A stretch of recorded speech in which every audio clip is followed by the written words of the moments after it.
ঈদ শেষ হয়েছে, মাংস খেয়ে একঘেয়েমি কাটাতে হলে মিষ্টি কুমড়ো চাপা শুটকির রান্না একটি অনন্য ডিশ এবং অনন্য একটি পুষ্টিকর খাবার। সমস্ত উপকরণ অর্থাৎ রসুন কুচি, পেঁয়াজ কুচি, আদা বাটা, লবণ, একটু শুকনো মরিচ গুঁড়ো, জিরের গুঁড়ো এবং শুটকি পানি দিয়ে গুলিয়ে মশলাগুলোকে মিশিয়ে নিব। এরপর ফালি করে কেটে রাখা মিষ্টি কুমড়ো অর্থাৎ মিষ্টি কুমড়োর টুকরোগুলো মিশিয়ে অল্প জালে ভাপে এটি সিদ্ধ করে নেব এবং এটি রান্না হয়ে যাবে।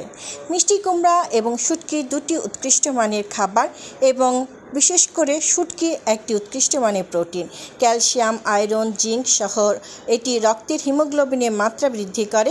ওমেগা 3 ফ্যাটি অ্যাসিড থাকা হৃদযন্ত্রের জন্য খুবই উপকারী। মিষ্টি কুমড়া ভিটামিন এ চোখের দৃষ্টিশক্তি ভালো রাখে, যা আপনার শরীরেরও জন্য খুবই উপকারী এবং আপনি উৎকৃষ্ট মানের একটি খাবারের ডিশ তৈরি করতে পারবেন। আপনার মাংসের একঘেয়েমি স্বাদ পরিবর্তন করতে মিষ্টি কুমড়া এবং চাপা শুটকির এই খাবারটি আপনার জন্য উৎকৃষ্ট মানের পুষ্টিকর একটি খাবার এবং আপনার স্বাদেরও পরিবর্তন আনবে এবং আপনিও মজা পাবেন নিশ্চয়ই। আসুন আমরা মিষ্টি কুমড়া এবং চাপা শুটকি উপভোগ করি। ভালো থাকুন। ধন্যবাদ।